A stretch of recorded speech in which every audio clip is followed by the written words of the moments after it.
स्वागत है आपका आज वीडियो में। कैसे हैं आप लोग? आशा करता हूं कि बढ़िया होंगे, तंदुरुस्त होंगे, स्वस्थ होंगे। 26 अगस्त एक ऐसी डेट जिसको लेके शायद हम लोग भूल गए थे। As a investor point of view के बारे में मैं आपको बताना चाहूंगा और शायद यही कारण है कि लगातार जो FIIs बिकवाली चल रही है। रिसेंटली मेरे पास पॉपअप मैसेज आया है शायद FIIs की, और FIIs ने आज भी सेल किया है। मैं आप लोगों से हमेशा कह रहा था कि लगातार तीन ट्रेडिंग सेशन मेरे लिए बहुत इंपॉर्टेंट है। FIIs की लगातार FIIs की खरीदारी हो, लेकिन वो देखने को नहीं मिल रहा है। तो जी हाँ, जो डेट इंपॉर्टेंट है ना सर, वो 26 अगस्त है। शेयर बाजार के लिए बहुत इंपॉर्टेंट डेट है और मुझे लगता है कि FIIs भी लगातार इसी डेट को लगातार देख रहे हैं। और आप भी नोट कर लो, क्योंकि ये डेट बहुत कुछ डिसाइड करने वाला है। जी हाँ, इट्स रिलेटेड टू ट्रम्प बाबा। अब इसके बारे में बात करने वाले हैं, लेकिन उस डेट तो आई है, लेकिन कुछ अच्छी भी खबर है जो इस खबर से हो सकता है कि भारतीय बाजार के लिए थोड़ी सी एक अच्छी खबर है, और जिसको जो इस खबर के कारण ट्रम्प भी थोड़ा सा शॉक हो गए हैं। वो खबर मैं आपको देने वाला हूं।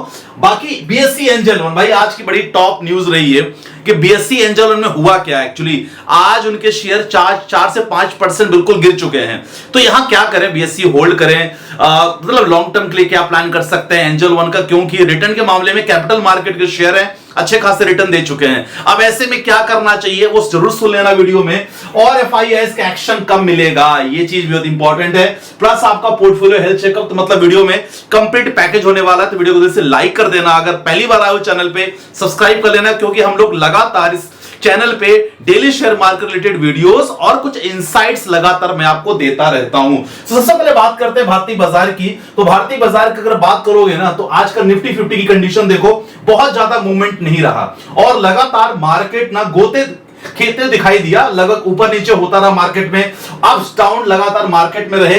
तो एज ए ट्रेडर आज निफ्टी की एक्सपायरी में उतना ज्यादा फायदा हमें नहीं मिला, लेकिन यस, मैंने कुछ ऑप्शन हेजिंग दिया था ग्रुप में, आप लोगों को पता है। वहां काफी लोगों ने 20-30 पॉइंट निफ्टी में बनाया था। ओवरऑल उतना मजेदार मार्केट नहीं रहा, लेकिन यस, रेंज बाउंड मार्केट कह सकते हैं इसको। सेम अगर बात करें हम सेंसेक्स की, तो सेंसेक्स में भी कंडीशन लगभग वही रही, बहुत ज्यादा मूवमेंट नहीं रहा, 142 पॉइंट। लेकिन पता है इंपॉर्टेंट क्या है? इंपॉर्टेंट ये है कि जो हमारा निफ्टी 50 है ना, 25,000 के लेवल के ऊपर भी अभी भी है। तो ये थोड़ी सी पॉजिटिव खबर है। चलो, ये चीज हमने देख लिया। अब जो इंपॉर्टेंट इंटरेस्टिंग न्यूज जिसके बारे में आपको बताना चाहूंगा, वो न्यूज आपके सामने सबसे पहले है वाई 26 अगस्त।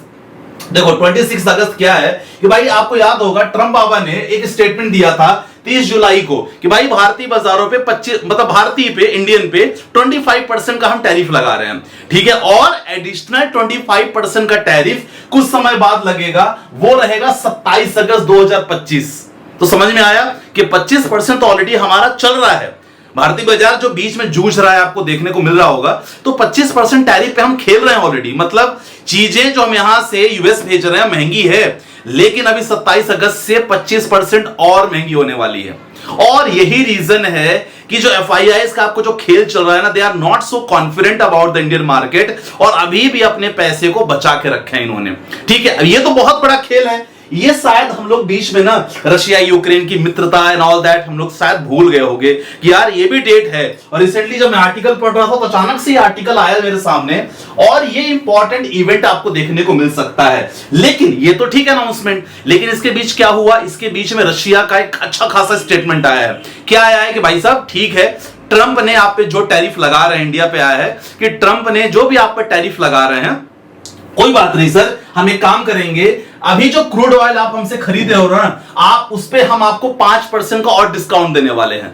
अब ट्रम्प को तो पता है कि भाई भारत रशिया से ज्यादा ऑयल ना खरीदे, यही बहुत बड़ा विवाद रहा है, और इसी के कारण जो भी बीच में टैरिफ जो खेल चला है, यही हुआ है। तो अब ये खबर जब रशिया ने ऑफर कर दिया भारत को कि भाई 5% आपको हम ना क्या करेंगे, क्रूड ऑयल और सस्ता करने वाले हैं, और ये तो बात है, प्लस एडिशनल क्या चीज है कि सर जो भी बिजनेस को लेके आपको अमेरिका से इशू हो रहा है, हम आपको उस बिजनेस में हेल्प करने वाले हैं। रशिया का स्टेटमेंट आया है ये चीज। अब ये चीज जब आया है ना, ये ट्रंप बाबा को बहुत शॉक करने वाला है।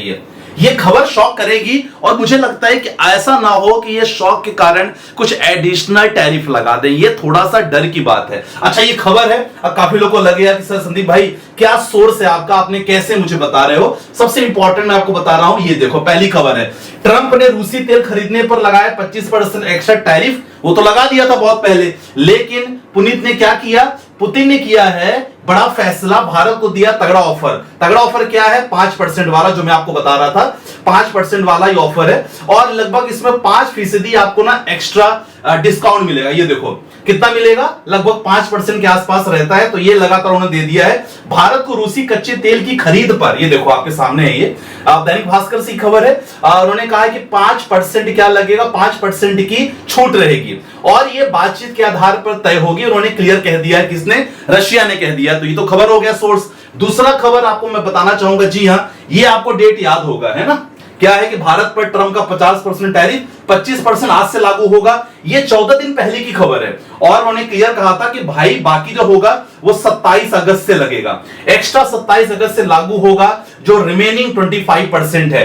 तो इसके कारण क्या होगा, अमेरिका को होने वाले निर्यात में 40 से 50% की कमी आ सकती है। तो ये मैंने आपको सोर्स दिखा दिया है। चलो, ये जो इंपॉर्टेंट चीज हो गई। अब कहानी ये है साहब कि भाई अभी क्या हुआ है, मतलब देखा जाए, अगर आप बात करोगे किसकी कहानी, अगर बात करना चाहोगे कि एंजल वन और अभी रिसेंटली किसका कहानी बात करें, बीएससी को लेकर। अब देखो, एंजल वन और बीएससी आपको पता है कैपिटल मार्केट के धुरंधर प्लेयर हैं, ठीक है। और एक चीज थोड़ा सा आपको समझा देता हूं, बेटर रहेगा, क्योंकि मैंने उसके लिए ना समझाने के लिए थोड़ा सा आपके बनाया, सो दैट आपको समझ में आए। देखो क्या होता है, सेबी क्या बोलती है, सेबी सही भी कहती है, क्योंकि मैं आप लोगों से जुड़ा हूं, काफी लोगों के लगातार जो स्क्रीनशॉट ट्रेडिंग सेशंस मैंने आप लोगों को जो ऑर्गेनाइज करते हैं, तो हम लोग बात करते हैं, सेबी सही कहती है 10 में से अगर देखा जाए 9 क्यों लॉस है। बहुत सारे रीजन है। लोगों को लगता है कि भाई गैम्बलिंग है, ट्रेडिंग है ना, हम ट्रेडिंग में किसी भी कैंडल में कूदेंगे पैसा बनेगा, बिल्कुल ऐसा नहीं होता। और सेबी सही भी कहती है। और मैं आप लोगों से यही कहता हूं कि always trading always involve the risk, सबसे ज्यादा रिस्क ट्रेडिंग में होता है। लेकिन अगर आप सीख जाते हो ना, तो आपके लिए बाएं हाथ का खेल होता है। बहुत सारी स्ट्रैटेजी, बहुत सारे इंडिकेटर्स, प्राइस एक्शन, ये सब कुछ सीखना पड़ता है। नहीं सीखोगे तो ये दिक्कत होगी। और यही करते हैं रिटेल इन्वेस्टर को सबसे ज्यादा नुकसान होता है ट्रेडिंग्स में, और ये सेबी जानती है। पहले क्या होता था, सेंसेक्स की बात करें, निफ्टी की बात करें, बैंक निफ्टी की, इनके जो कॉन्ट्रैक्ट होते हैं ना, ये एक हफ्ते का कॉन्ट्रैक्ट होता था। हालांकि बैंक निफ्टी का भी होता था, बैंक निफ्टी का 1 मंथ का कर दिया है, मतलब एक्सपायरी आपको महीने की एक दिन दिखेगी। ये वो लोग ज्यादा समझ पा रहे होंगे जो लोग ट्रेडिंग करते हैं। अब बैंक निफ्टी पहले वीकली एक्सपायरी होती थी। वीकली एक्सपायरी मतलब हो सकता है कि जो प्रीमियम आपको 2000 में मिल रहा है, एक्सपायरी के दिन आपको 20 रुपए में मिले, मतलब सस्ता। और सस्ते के लालच में जो रिटेल इन्वेस्टर है बहुत पैसा लगाते थे, लॉस भी खाते थे, है ना। अब ये इसको क्या कर दिया गया, बैंक निफ्टी वाला 1 मंथ के लिए कर दिया गया। मतलब मंथ में आपको एक ही बार देखने को मिलेगा आपका एक्सपायरी का, समझ गए।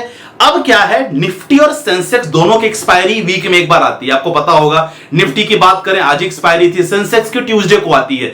अब इसको ना क्या करना है, सेबी क्या बोल रही है, पांडे साहब जी की क्लियर कह रहे हैं कि देखो रिटेल इन्वेस्टर बहुत ज्यादा डेरिवेटिव्स की ओर मूव कर रहा है, तो हम चाहते हैं कि इसको थोड़ा सा हम ना इक्विटी की तरफ मूव करें, लोग शेयर्स ज्यादा खरीदें as compare to their derivatives. समझ में आया। अब इसको लेके हो सकता है कि जो वीकली एक्सपायरी है, इसको ऐसा ना हो कि मंथली कर दें। और एंजल वन और बीएससी, इनका 40 से 50% काम यही से होता है। कहां से होता है, जो लोग आप जैसे, हम जैसे रिटेल इन्वेस्टर ना, जब हम लोग ट्रेडिंग करते हैं तो ट्रेडिंग का जो फीस वगैरह होती है ना, सब एंजल वन और बीएससी, ये दोनों को, एंजल वन तो आपको पता होगा कि एंजल वन ब्रोकर ही है और बीएससी तो एक्सचेंज है। समझ में आया। तो एक्सचेंज को भी घाटा होता है ना, क्योंकि जब एक्टिव ट्रेडर, एक्टिव यूजर नहीं होंगे तो उनका रेवेन्यू कम हो जाएगा। तो इन चीजों को लेके बात चल रही है, फाइनल नहीं हुआ है अभी जब बात चलने में स्टेटमेंट किया पांडे साहब ने, तो ऐसा कहानी हो गई है। तो इन चीजों को लेके इंपॉर्टेंट, आई होप आपको समझ में आ गया होगा। बहुत ज्यादा मैं डिटेल में आपको समझा दिया, लेकिन आई होप आपको समझ में आ गया होगा, क्लियर कर दिया, ठीक है। अब इसको लेके अगर बात करें कि क्या बीएससी और एंजल वन जैसे जो स्टॉक है, क्या इनका फंडामेंटल बुरा है? नहीं, फंडामेंटल बुरा नहीं है। फंडामेंटल चेकआउट करने के लिए आप ना scanex.trade पे जा सकते हो। आज हम यहां पास जैसे एग्जांपल में बात करूं, यहां इनसाइट्स पे जाके जैसे मैंने यहां बीएससी लिखा, ठीक है ना। आप बीएससी देखोगे तो इसके बारे में फंडामेंटल सब कुछ आ जाएगा। और यहां काफी न्यूज भी आप देख सकते हैं, एक्सप्लोर कर सकते हैं, चीजों को सीख सकते हैं, क्योंकि सीखने में हमेशा आपको ध्यान रखना है। मार्केट कैप 94,000 करोड़ का मार्केट कैप है। क्या फंडामेंटल बुरा है, इसके बारे में हम देख सकते हैं। फंडामेंटल बुरा देखने के लिए फाइनेंशियल्स पे आप आ सकते हो। फाइनेंशियल्स पे आओगे तो आपको चेकआउट होगा रेवेन्यू के बारे में। रेवेन्यू मार्च में 1052 करोड़, 1073 करोड़ जून में। सेम अगर बात करें नेट प्रॉफिट, क्योंकि नेट प्रॉफिट में हमेशा आपको फोकस करता हूं कि भाई नेट प्रॉफिट जरूर देखो। मार्च में 494 करोड़, 538 करोड़ का नेट प्रॉफिट है, ठीक है ना।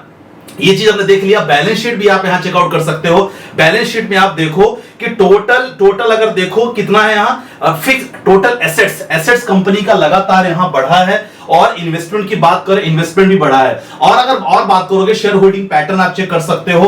Promoters definitely capital market company है तो प्रमोटर तो नॉट एप्लीकेबल है, लेकिन अच्छी बात यह है कि डीआईआईस की बात करें 13% और यहां पब्लिक के पास लगभग 47% है। बाकी आप देख सकते हैं यहां कैश फ्लो की बात करोगे तो कैश फ्लो भी लगातार आप चेकआउट कर सकते हो। कैश फ्लो देखो, नेट कैश फ्लो लगभग इनका नेगेटिव है ना। प्रमोटर्स की अगर बात करें, प्रमोटर ना आपको मैंने बता दिया है। न्यूज के आधार पे आप देख सकते हो कि करंट में आज क्या न्यूज आई, जैसे यहां पास न्यूज आप देख सकते हो, ठीक है। ये सारी इंफॉर्मेशन लगातार आपको देखने को मिलेगा। You can also opt of the news कि आज इंपॉर्टेंट क्या क्या न्यूज आई है, वो भी लगातार इसमें आप देख सकते हो। जैसे एग्जांपल हमने क्या बताया कि Hindustan Unilever appoint Niranjan Gupta as the new CFO, Ritesh Tiwari, ये आप देख सकते हैं। और बहुत सारी डील के बारे में भी लगातार यहां बात होती है, जैसे ऑर्डर्स के लिए खासकर जो आप लोग स्विंग ट्रेडिंग के लिए बात करते हो, तो हम लोग स्विंग ट्रेडिंग के लिए यहां से आप डेफिनेटली निकाल सकते हो। ऑर्डर की बात करते हैं। ऑर्डर क्या हो गया यहां कि देखो party automation announcement, strategic equation और 36 करोड़, ये आपने देख लिया। अपोलो हॉस्पिटल प्रमोटर्स, ये आपने देख लिया। ये सारा चीज आपको लगातार देखने को मिल सकता है। इनसाइट्स में भी और काफी इंपॉर्टेंट इंफॉर्मेशन इनसाइट्स पे है। जैसे मैं आपको बात करूं सिग्नल्स, इनसाइट्स पे आओ जाओ तो एक ऑप्शन है सिग्नल्स करके है। अब देखो सिग्नल में बहुत सारे ऐसे स्टॉक्स, ऐसे शेयर हैं जिनको as per the technical analysis आप एज यूज कर सकते हो। मैं आपको दिखाना चाहूंगा। जैसे मैंने सिग्नल यहां यूज किया, निफ्टी 50 बुलिश और लॉन्ग टर्म। मैंने क्या किया, मुझे शॉर्ट टर्म के लिए चाहिए कि भाई शॉर्ट टर्म की क्या कहानी है। शॉर्ट टर्म पे निफ्टी 50 में कौन कौन से शेयर बुलिश हैं as per the SMA 15-200 side moving average, as per the super trend आपको देखने को मिलेगा। कौन कौन, अपोलो हॉस्पिटल देखो, है ना, एशियन पेंट्स आप देख सकते हैं, ठीक। और कौन कौन से देखने को मिल रहा है, सिप्ला लगातार बुलिश है।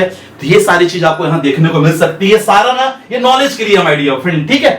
चलो और अगला कुछ आपके पोर्टफोलियो पे आ जाते हैं। चलो पोर्टफोलियो क्या है सर, रिव्यू कर लीजिएगा। एसबीआई कॉन्ट्रा फंड है 2000, Bandhan, Parag Parikh, HDFC mid cap, Motilal Oswal का कैप है, मोतियार ओसवाल मिड कैप का 3000, निपॉन का लार्ज कैप, ठीक है। कंटिन्यू करते रहो, कोई दिक्कत वाली बात नहीं, बस इससे ज्यादा आप फंड मत लेना। अगला क्वेश्चन है Kotak flexi, axis, HDFC, Nippon हो गया, एक्सिस लार्ज कैप, परफेक्ट है, चलने देना शर्मा जी, कोई एडिशनल फंड लेने की जरूरत नहीं है। अगला क्वेश्चन सर, सारी वीडियो देखता हूं, रिव्यू कर लीजिएगा। 22 साल एज है, 15 साल के लिए निपॉन, बंधन, दोनों में से कोई एक रखो, 2000 करो, ठीक है ना। मिड कैप हो गया, फ्लेक्सी कैप हो गया, दोनों में एक एक रखो, कोई दिक्कत वाली बात नहीं है। नमस्ते जी, लोकेंद्र जी, टाटा स्मॉल कैप फंड उन्होंने किया है, एसबीआई कॉन्ट्रा है, स्मॉल कैप है, मोतियार ओसवाल का मिड कैप है। कंटिन्यू रखो माय डियर फ्रेंड्स। तो आप मुझे बताओ कि आपको क्या लगता है कि एफआईआईस तो थोड़ी सी सेलिंग कर रहे हैं, तो क्या यहां भारतीय बाजार में अभी रुक जाना चाहिए इन्वेस्टमेंट को लेके? ये जरूर अपना कमेंट सेक्शन में मेंशन करना। और आपको क्या लगता है कि यहां से तेजी बनेगी, क्या बनेगी, कमेंट सेक्शन में जरूर मेंशन करना। बाकी मिलते हैं वीडियो के साथ, अपना ध्यान रखिएगा, बाय बाय, टेक केयर, जय हिंद गाइस।